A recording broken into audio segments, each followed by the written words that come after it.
Este é o Jornal da Menina. Jornal da Menina, entrevista. Com o vereador André Meirinho, aqui de Balneário Camboriú. Bem-vindo, vereador, tudo bem? Boa tarde. Boa tarde, Adilson. Boa tarde a todos que nos acompanham na Rádio Menina. Prazer estar participando do teu programa e poder falar, né, de ações do nosso mandato tão importantes aí para o presente e futuro de Balneário Camboriú. Vamos falar sobre essa lei do plebiscito, referendo e iniciativa popular em Balneário Camboriú. Vamos explicar para as pessoas primeiro o que é? Sim. Bom, isso vai no seguinte sentido, né, da democracia direta, das pessoas não decidirem apenas quem é o prefeito, quem é o vereador, mas de determinadas pautas para a cidade. Qual a visão delas, se concordam com determinadas obras ou determinadas leis, sim ou não. Então, para ter um exemplo, né, de plebiscito que já ocorreu no passado, foi lá entre 2000 e 2001, o alargamento da faixa de areia foi votado pela população. Nós temos o histórico nacional. Em 93, o plebiscito para a escolha da forma e sistema de governo, isso foi nacional, né? Para decidir entre república e monarquia e entre parlamentarismo e presidencialismo. Em 2005 teve aquele referendo sobre a questão das armas, né? Isso. Então já teve. E iniciativa popular, o que é? A iniciativa popular é a possibilidade da população iniciar um projeto de lei. Então, vamos lá. Plebiscito é quando a população decide antes do fato ocorrer. Referendo é depois que o fato já ocorreu para ver se concorda com aquele fato. E a iniciativa popular é poder iniciar um projeto de lei. Então, nós estávamos a tempo já com esse projeto na Câmara. Aí veio, inclusive, uma emenda constitucional para que esses plebiscitos ocorressem no período eleitoral, junto com a eleição, para que não se tenha custo a mais. Então, por exemplo, em 2024 as pessoas já vão escolher prefeito e vereador e já pode ter mais uma pergunta ou outras perguntas, né, se são favoráveis a determinadas questões ou não. Principalmente coisas estratégicas ou polêmicas, que volta e meia aparecem na cidade. Vou dar alguns exemplos aqui, o que já apareceu, né, de debates polêmicos. Inclusive, a Rádio Menina falou sobre esses fatos. Já foi a questão da Restinga, já teve a questão da Praia do Pinho, já teve questão de Porto de Transatlântico. Então, por exemplo, esses temas polêmicos poderiam ser consultados em um plebiscito. Então, a população poder decidir junto com as eleições. Então, é algo muito importante, principalmente porque as pessoas, por vezes, são decepcionadas com quem as representam.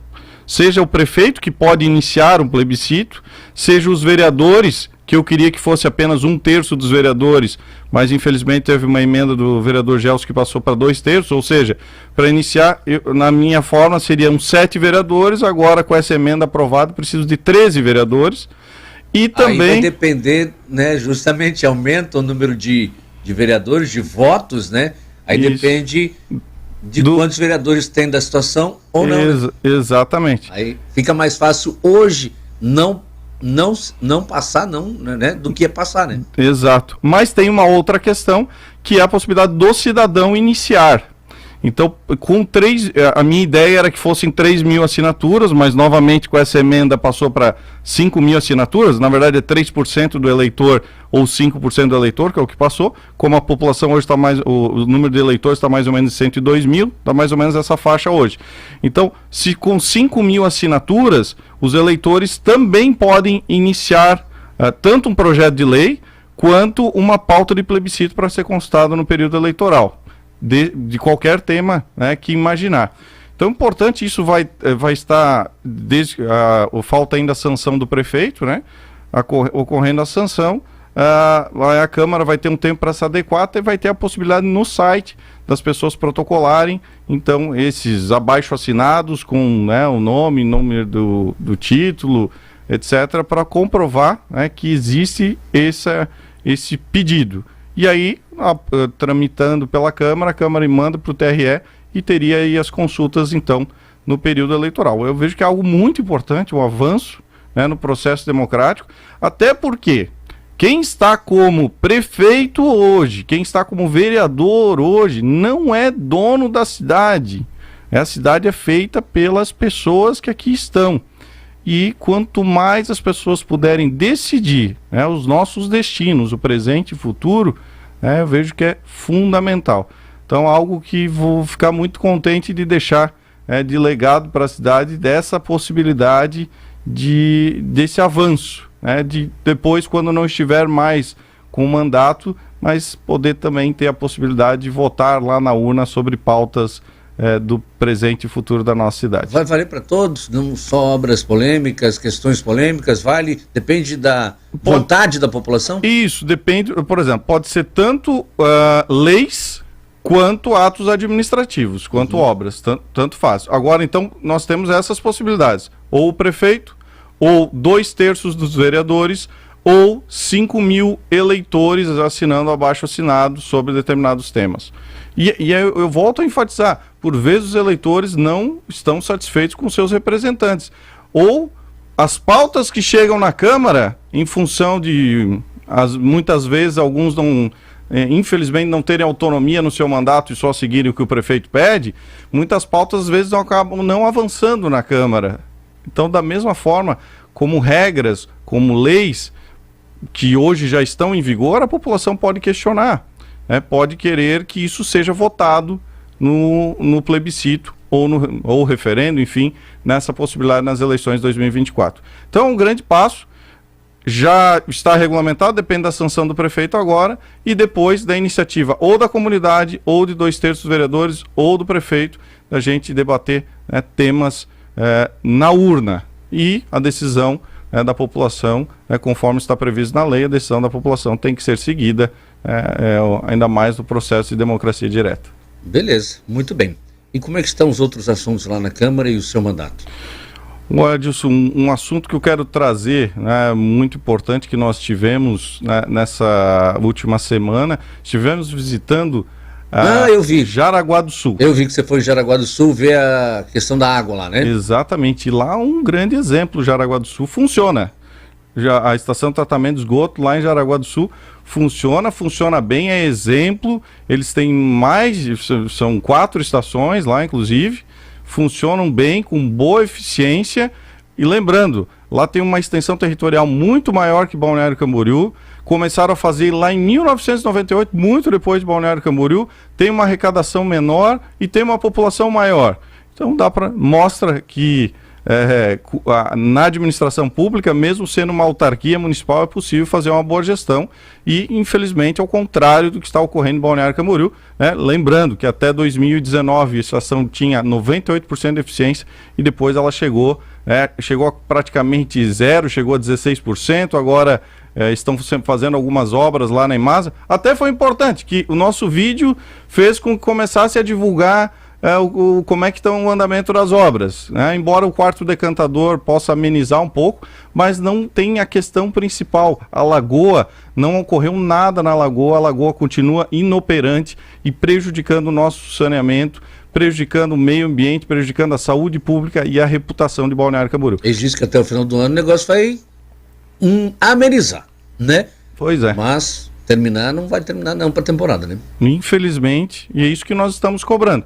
Aí depois da nossa cobrança, ao menos, aparentemente, parece que disseram que vão substituir aquela primeiro gradeamento, que é automático em Jaraguá do Sul, para separar ali cabelos, cotonetes, o que chega, e que em Balneário manual, já há muito tempo, desde que quebrou, estavam fazendo manual. Então, algo que realmente, numa cidade que é referência em tantas questões, que é uma cidade que se projeta globalmente, ter um problema tão grave quanto esse, e há 3 anos inoperante, há 3 anos, diria até com pouco caso com o povo de Balneário Camboriú. E, infelizmente, a CPI não conseguimos avançar ainda disso.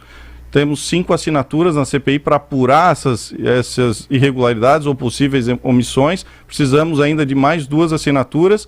Mas quem sabe, até março, quando vão ter pessoas que saem do governo e tal, de repente a gente consiga... E os 100 milhões? E os 100 milhões, o outro absurdo, né, Adilson?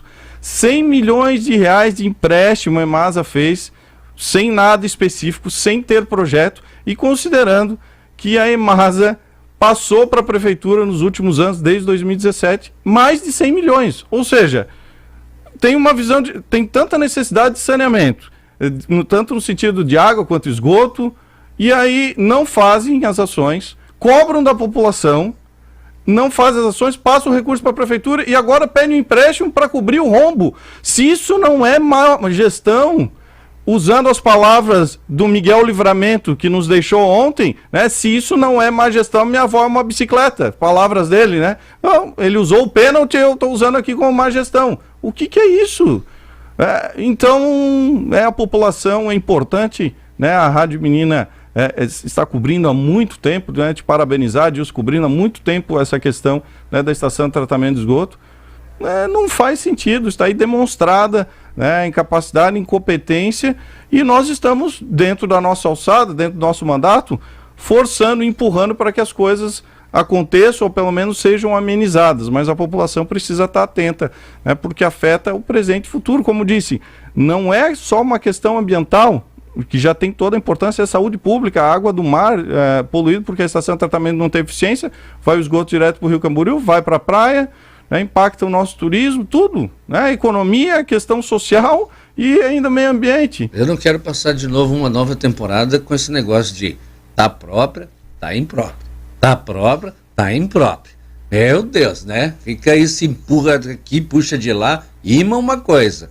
O laboratório da EMASA outra. Não, esse ano, pelo amor de Deus, né? Na próxima temporada. E a eleição? Pré-candidato? Ontem um pulou. Perguntei pro Cacá ontem assim, não. Se todos querem, não. Eu não sou todos. Eu sou menos um. Não quero. Quero ser candidato à reeleição. E o senhor, vereador André Merim? Ó, Dilson, isso tivemos uma reunião recente, né, no Progressista, no PP regional, com o comando do nosso senador Esperidião a mim, e tive, então, aí o convite, a possibilidade do desafio, então, para ser pré-candidato a prefeito de Balneário Camboriú, então, pelo Progressistas, foi definido aí na reunião regional, estamos aí estruturando o partido a nível municipal, e então esse passa a ser um novo desafio. Independente disso, né, a vereadora já não seria mais candidato, até porque estive como suplente em um mandato e agora 2 mandatos como vereador. Vejo que é importante a renovação na Câmara, vejo que são muitos projetos que já pude deixar de legado, seja na cobrança do prefeito prestar conta das propostas de campanha, na lei de inovação para diversificar a economia, na lei de segurança hídrica e desenvolvimento sustentável, pensar na água e esgoto para o presente e futuro, entre essas, além das cobranças como essas que venho falando, e vejo que chegou o momento, então, de se colocar à disposição para estar no Executivo, né, até pela a minha formação é como administrador, eu terminei também um doutorado em planejamento territorial recentemente, tenho histórico na família também do comando da cidade, né, meu tio-avô Gilberto Meirinho aí na década de 70, e com um legado principalmente do sistema viário da nossa cidade. Então, são inspirações que nos colocam, e principalmente a população, né, que nos incentiva a estar colocando o nome à disposição. Tem muito a acontecer, muitas construções a acontecerem, possibilidades políticas, né, mas o nome, então, está à disposição para, em 2024, né, estar, quem sabe, né, se a população assim decidir, na majoritária como prefeito de Balneário Camboriú. Então, por enquanto que a legislação permite, né, pré-candidato a prefeito pelo Progressistas PP. Obrigado, vereador André Meirinho. Um grande abraço, obrigado mais uma vez aí por vir aqui bater um papo com a gente. Obrigado, Adilson. Um grande abraço a todos que nos acompanham. Ficamos sempre à disposição e convido também a acessar aí nossas redes sociais, André Meirinho, André F. Meirinho, canal do YouTube, Instagram, enfim, ficamos à disposição. Um grande abraço a todos. Obrigado, Catinho. Eu sou André Meirinho, vereador em Balneário Camboriú. Gostou do vídeo? Se inscreva, compartilhe e acompanhe também as nossas outras redes sociais.